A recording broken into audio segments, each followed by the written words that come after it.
Grace, bakit nagpasya ang regional POC na manatiling on standby na lamang dito sa kaso ng pagkamatay ni Jose Cabral?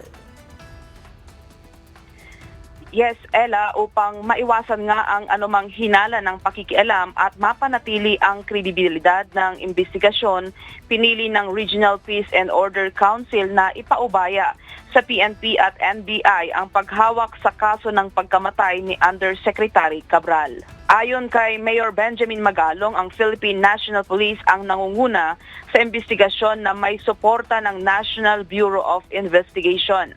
Ang Regional Peace and Order Council na kanyang pinamumunuan ay mananatili lamang na naka-standby dahil sa sensitibong kaso na kinakaharap. So, bayaan natin sila. Yung Regional Peace and Order Council, nasa kon lang siya. Nasa sideline lang. Hindi kami makikialam kasi this is a very sensitive issue.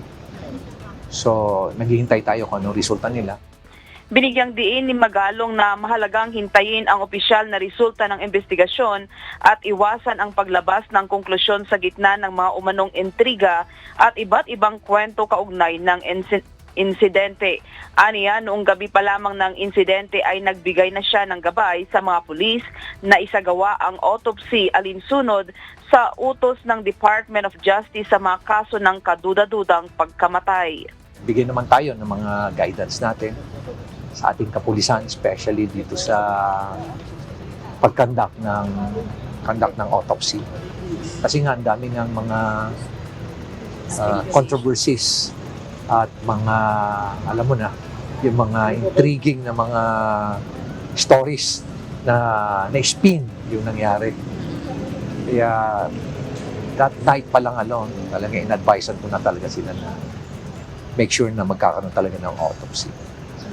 And to follow yung Department of Justice order na in case of suspicious death, talagang kailangan mag-autopsy. Paliwanag pa niya, obligado ang autopsy kahit may tutol ang pamilya dahil mahalaga ito para sa transparency at kredibilidad ng investigasyon. Sa ngayon, patuloy na inaabangan ng publiko ang kinalabasan ng investigasyon sa pagkamatay ni Undersecretary Cabral. Yan muna ang balita mula dito sa Baguio City. Balik sa'yo, Ella. Maraming salamat, Grace Doctolero.